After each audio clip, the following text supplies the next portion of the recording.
getting guys in. We can do a quick little segment here on just some transfer talk, some transfer rumors.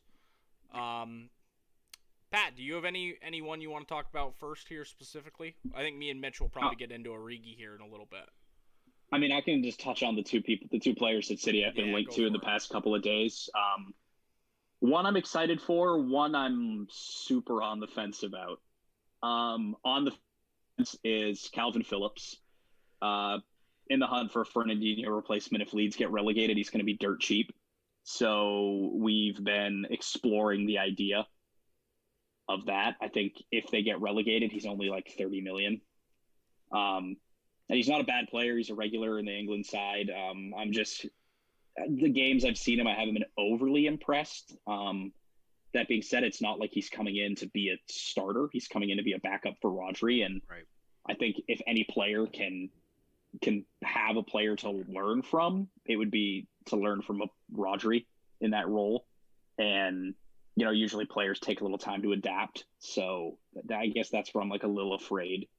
Um, Signing a player like Phillips, but he has been playing in some like pretty high octane, like possession intensive sides like Bielsa's Leeds and kind of the way Jesse Marsh has him playing now. So on the fence, I don't think he's a bad player. I'm just not sure how I feel about it yet. Player I am excited for, player I rate super, super highly, is we've been linked with Cucurella from Brighton to fix our left back That's kind of woes. sick.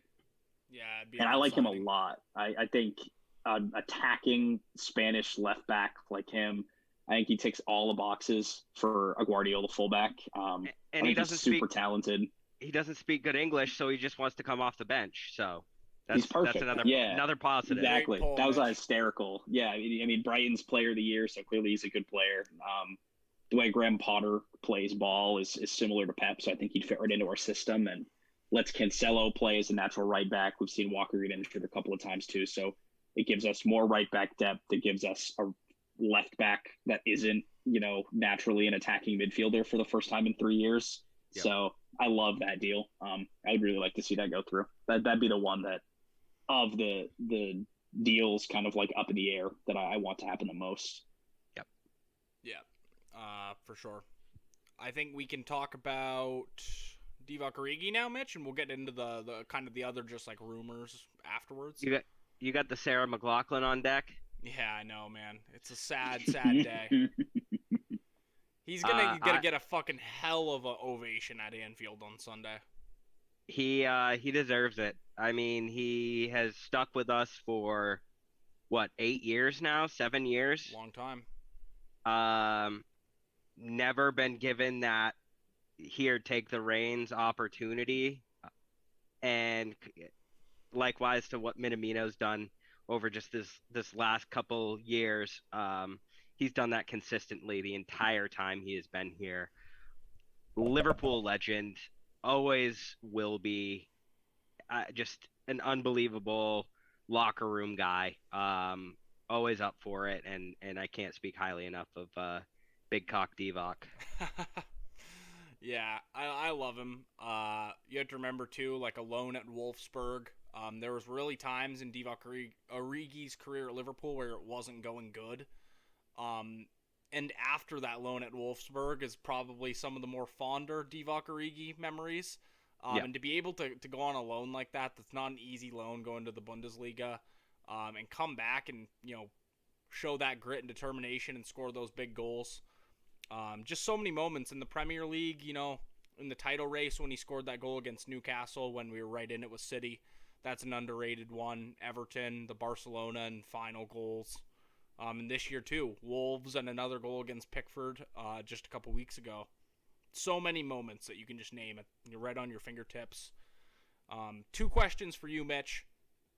Is he, you kind of already said it, but just to confirm, cult hero or Liverpool legend? I was going to ask the same question is um, because there is a distinction. I think he's a Liverpool legend. Reason being, without his performance in the Champions League run, we don't have our sixth title.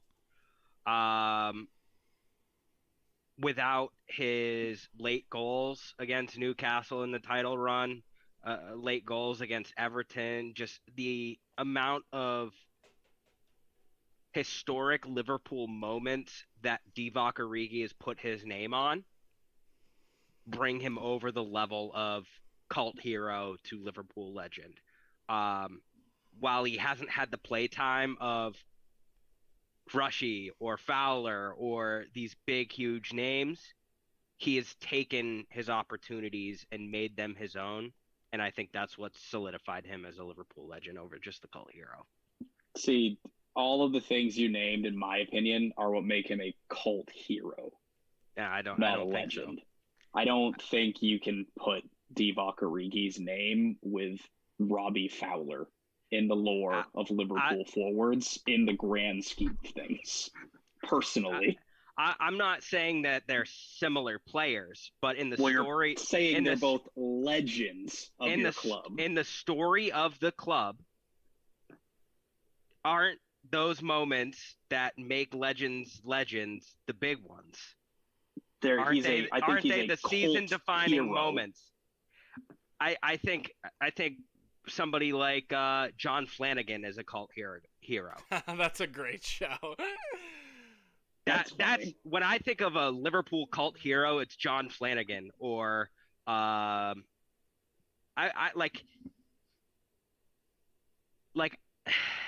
just feel like he's cemented himself beyond just a couple of trophies, a couple of accolades that make him stand out for a few people. He has the football without Origi is nothing saying. Like, there's a lot more layers to the onion than just he was part of these big moments. He made those big moments what they are. I actually agree with you, Mitch. I think he's a Liverpool legend as well, even above the likes of Fernando Torres and Luis Suarez, because he ultimately won something, and he played a huge part in it. And he just That's insane. No, he's a bigger Liverpool legend than Louis and over Fernando. Suarez. Yeah. Dude? Yes. 100%. I think I've never met anyone that supports Liverpool that doesn't love Divock Origi.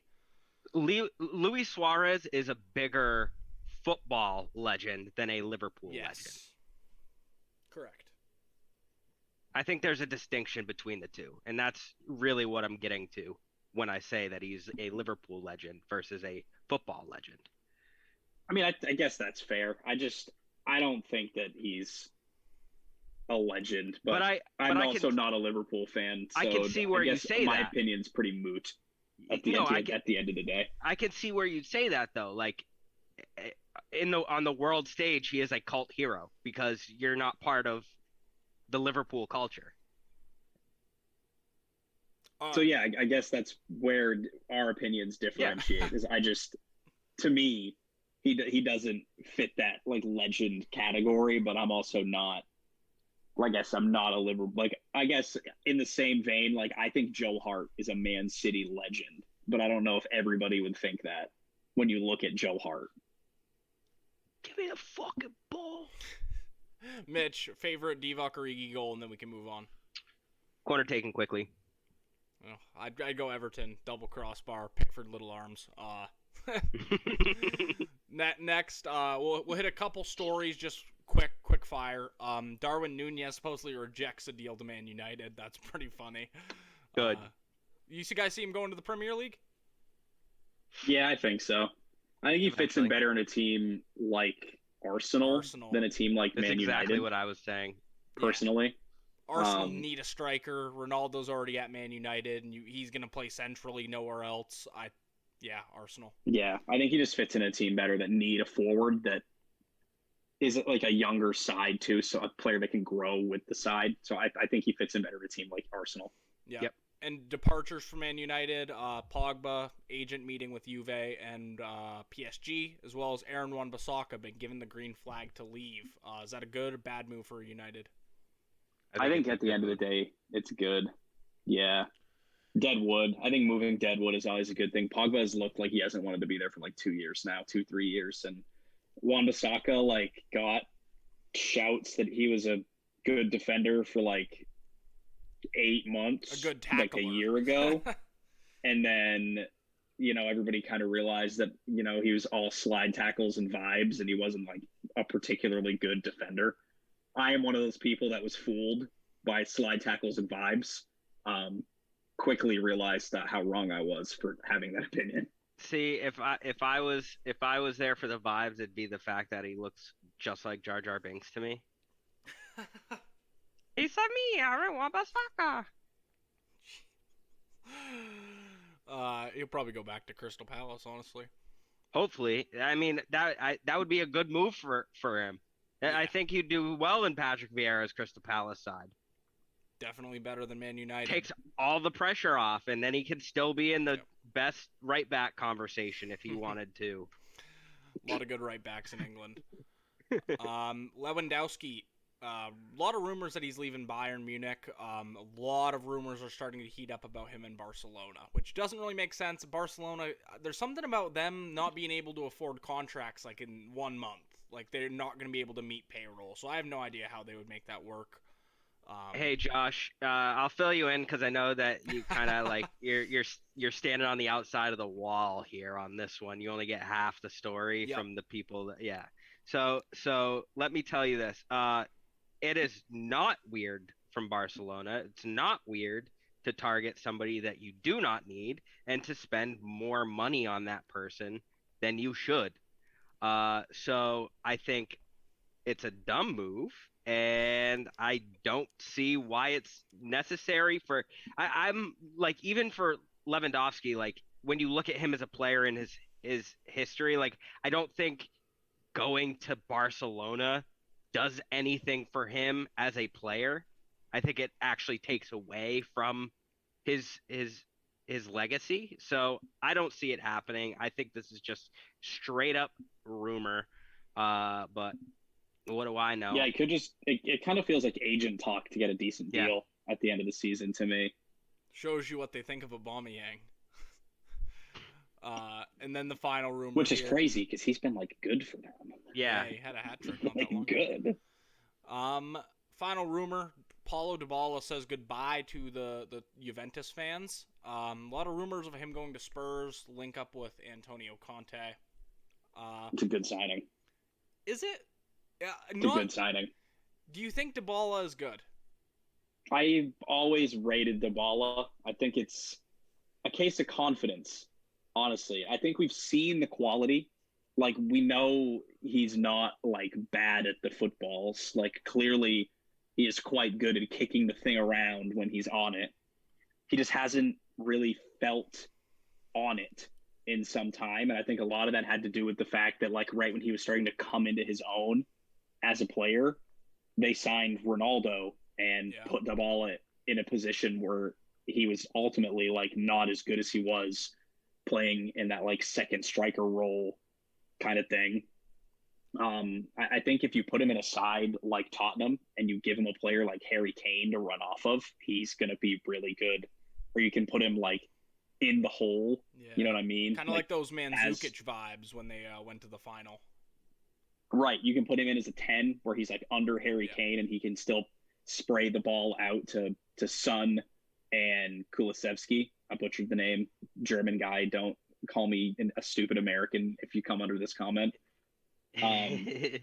But yeah, you know what I mean? Like, I think it's just a matter of confidence of the player like Dybala, given like his past and how he, like, we've seen his quality. So I think a move to the Prem with the manager that believes in him in a side where he can like play in his preferred position, I think it's a good signing.